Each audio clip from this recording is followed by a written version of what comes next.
Today, we're really zeroing in on HITz N Vision. Right. The 2025 memoir from DJ Bad the Problem, Eli, that's his real name, published by his own group, Certified Hits Music. Exactly. And our mission here, for everyone listening, is basically to pull out the key insights from his whole journey. Yeah, we're going to look at how he went from just being this kid in New Jersey who loved music to, becoming a pretty successful DJ, producer, A&R. And even founding his own label, the CEO. Mm-hmm. So we're trying to figure out what really drove him, what made him achieve all that. Right. What can we learn? Things like, how important is that early passion? Mm-hmm. What about just pure hard work? The grind. The role of mentors, too, and bouncing back from setbacks, which everyone faces. Definitely. Plus, you get this kind of behind-the-scenes look at building a career in music, which isn't always obvious. So yeah, let's dive in. Okay, so it starts early. His love for music was apparently really broad. Yeah, not just sticking to one thing. He was into all sorts of different genres. And you have to wonder, right, how did that early, openness maybe shape his DJing later on? Good point.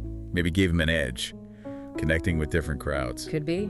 And it wasn't just passive listening either. He got curious about how it all worked. The nuts and bolts of production. Exactly. And then there's this moment he talks about watching a Bet documentary. Ah, yeah, I remember reading that. That seemed pivotal. Totally. It apparently just flipped a switch, made him want to be involved in, everything, not just one part. Those moments, they can really change everything, can't they? Like a spark catching fire. For sure. Have you ever had that something you watched or read just completely shifted your direction? Oh, definitely. It's powerful when it happens. And another thing that stands out early on, his family. Ah, the support. Yeah, they actually gave him his first studio gear. That initial belief from the people closest to you, that's huge. It really is. That early buy-in, not just emotional, but actual equipment. It gives you momentum. Yeah. Validation. If you're chasing something big, having that support system, it's invaluable, isn't it? Makes you think about where you find that encouragement. Absolutely. So, okay, he gets the gear, then what? Then it sounds like deep immersion. Just hours and hours learning audio engineering, figuring out the equipment. Mastering the tools. Right. And funny enough, his first goal wasn't even DJing. He wanted to be a rapper. Oh, interesting. That's actually pretty common, isn't it? People in music trying different roles first. Yeah, you experiment. Maybe it helps you understand the whole picture better, even if you switch focus later.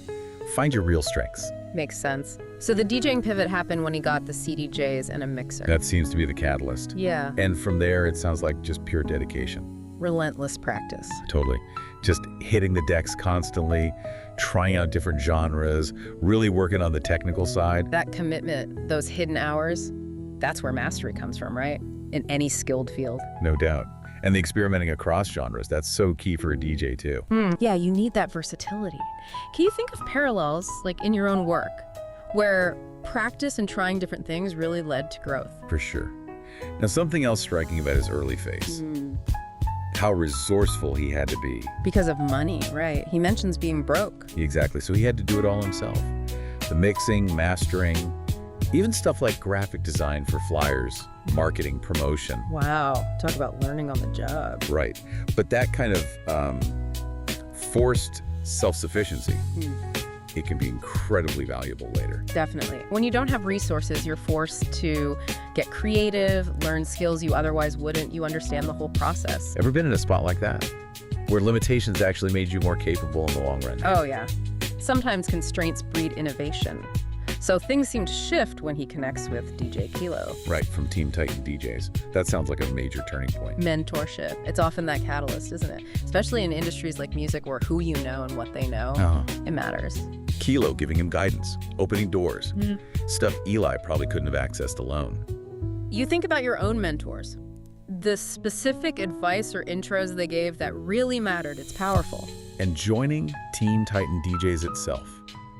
That wasn't just about learning skills, was it? No, it sounds like it plugged him into a network, fueled his motivation, being part of crew, Yeah, that collective energy, shared goals, maybe a bit of friendly competition. It pushes you. Exactly. Collaborating with other DJs probably made him step up his game, get more visible locally. Have you found that working within a team really amps up your own drive? Often, yeah. And he was also collaborating early on, wasn't he, with unsigned artists. Yeah, through MySpace. Remember MySpace? Ah, blast from the past. And also his work with Purple Label Ent. It shows he was actively putting himself out there, making connections. Those early collabs, even on like old platforms, they're crucial building blocks. You learn to work with people, develop your taste, your ear for talent. It's about taking initiative, learning by doing. What early experiences, looking back, were really fundamental for you? Good question. And there's that quote from him about giving credit. Oh yeah, that stood out to me too. I give credit where credit is due. I'm not one of those people who act like they did everything by themselves and take all the credit. That says a lot, doesn't it, about his character, professionalism, especially in music, which can be very ego-driven sometimes. For sure. Recognizing others' contributions. It's key. How important has that been in your own work?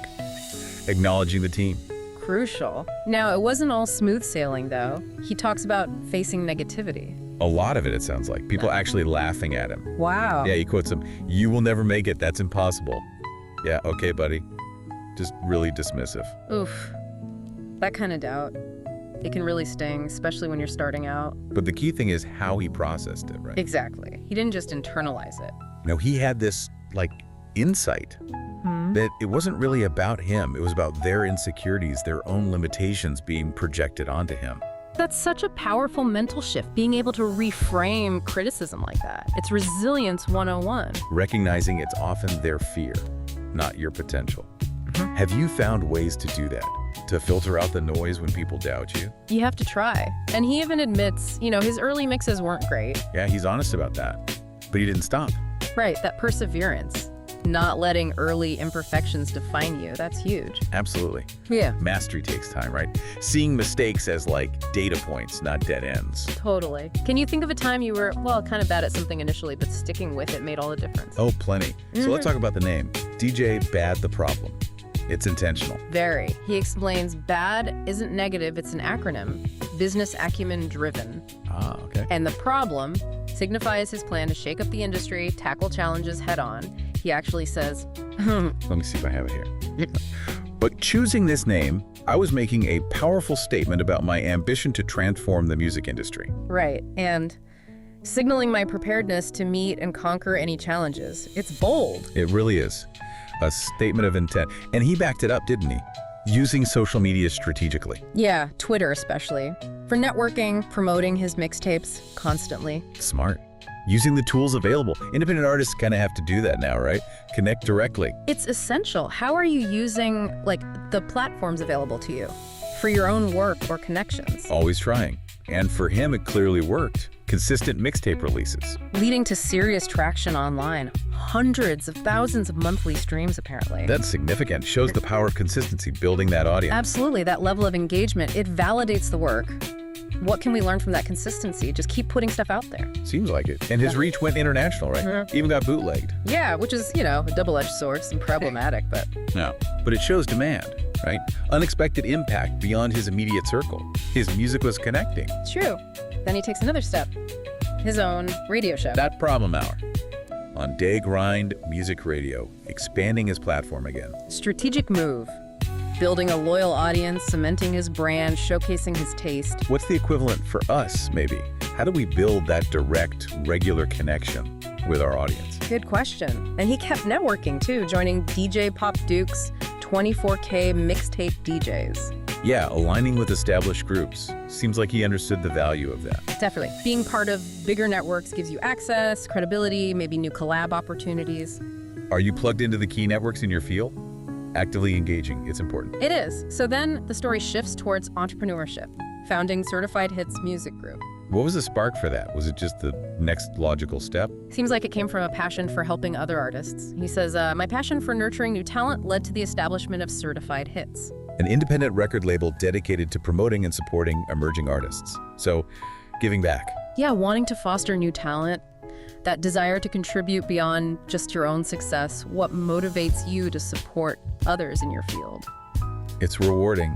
And it looks like Certified HITz is doing well. He mentioned some artists. City the Great, yeah. Who's apparently mentored by legends like Special Ed and Cool Rockski. That's huge validation. Wow. And Poga Jones, whose mixtape got over 500,000 streams. So yeah, early signs that he has a good ear for talent and knows how to support artists. That mentorship connection is invaluable too. What can we learn from his approach there? Identifying and backing new talent. And the scale of his own work. His total mixtape catalog hitting over 4.1 million streams. That's a lot. It speaks to longevity, consistency, and real connection with listeners. Years of dedication right there. What does that kind of long-haul effort look like in, say, our fields? Point. And recognition is starting to come in more formally. Like the Video Music Box feature in 2022 with City the Great. And performing at that huge hip-hop 50th anniversary show in Coney Island in 2023, sharing the stage with icons. That's major. Huge validation after years of grinding. It signifies real respect in the industry. What milestones are you aiming for in your own work or life? Then there's the AudioMac plaque in 2024 for hitting 1 million streams there. Another concrete marker of his digital impact. Proof he's connecting on these platforms. How do you measure your impact? Your progress. It's different for everyone. True. And this was pretty cool. Certified hits popping up on a Times Square billboard. Whoa, unexpected, he says. But amazing visibility for an indie label, that's a game changer. Seriously. Speaks to a certain level of success, right? Yeah. What improbable goals are you chasing? Always gonna have those. Throughout all this, though, he keeps coming back to core values. Passion, perseverance, hard work. Yeah, it's not just talk for him, is it? Feels like the bedrock of everything he's done. How do you keep those things alive in your own work? Passion, grit, the work ethic. Gotta cultivate it. And his commitment to unsigned artists, that continues. Yeah, that desire to give back, foster the next wave. It's admirable. It shows a bigger vision, right? Beyond just himself, contributing to the whole theme. Where can we mentor or support others? Something to think about. When he talks about his legacy, what does he hope for? He wants to be remembered for, well, his talent, obviously, but also his perseverance. His resilience, bouncing back. In that burning passion for music that fueled it all. He puts it really well. Want my legacy to have a lasting impact, remembered for talent, but also for my unwavering perseverance, remarkable ability to bounce back, and my unyielding, burning passion. Yeah, exactly. It's a clear vision of what matters for lasting impact. What legacy do you want to leave? Deep question. Where? Ultimately, the memoir, it seems like he wrote it to inspire people. Totally. To inspire you listening or anyone reading it to just go for your dreams. Ignore the doubters. He even says, "Thank you for reading this. I hope it inspires you to chase your dreams and never let anyone talk you out of them." That direct address, it's personal, sharing the lessons learned, paying it forward. And he really hammers home that point about not giving up on yourself. Right. And the sheer effort required. What mattered was that I never gave up on myself, just like you should never give up on yourself. Every achievement I've reached took years of hard work and dedication. That persistence message, it's universal, isn't it? Success isn't usually overnight, it's the long game. Where do you need to apply that kind of persistence right now? And he ends with this, like, incredibly confident statement. Oh, yeah. I may not be famous yet, but mark my words, you will hear about me. I guarantee it. Wow, you can just feel the self-belief coming off that, can't you? Totally. That conviction, even before hitting the mainstream, it must have been a huge driving force for him. It's a reminder of how powerful just believing in yourself can be. What are you declaring about your own future with that kind of certainty? Okay, so wrapping up this deep dive into DJ Bad, the problems, HITz N Vision. Yeah. What are the big takeaways? The themes that stick? Well, number one for me is definitely that power of the initial passion, the spark. Yeah, I gotta have that. Then the absolute need for relentless dedication. Just grinding, honing the skills, hours and hours. Non-negotiable. The smart use of mentorship and collaboration too, building those connections, and that ability to turn negative energy, criticism into fuel, not letting it stop you. Huge. And finally, maybe the entrepreneurial drive. Building his own thing, the brand, the label, taking control. Exactly. Proactive. So for everyone listening, maybe think about your own passions. What are those big challenges that seem maybe insurmountable right now? Yeah. And how could DJ Bad the problem story? His self-belief, his constant action, maybe inspire a different approach for you. Could you apply some of his principles? Continuous learning, networking, that resilience in your own life's deep dive. It leaves you wondering, right? What could you pull off if you brought that same level of, I don't know, dedication, resourcefulness, and just refusal to quit to your own goals. Definitely something to think about. Thanks for joining us on this deep dive. Yeah, we'll catch you next time for another exploration.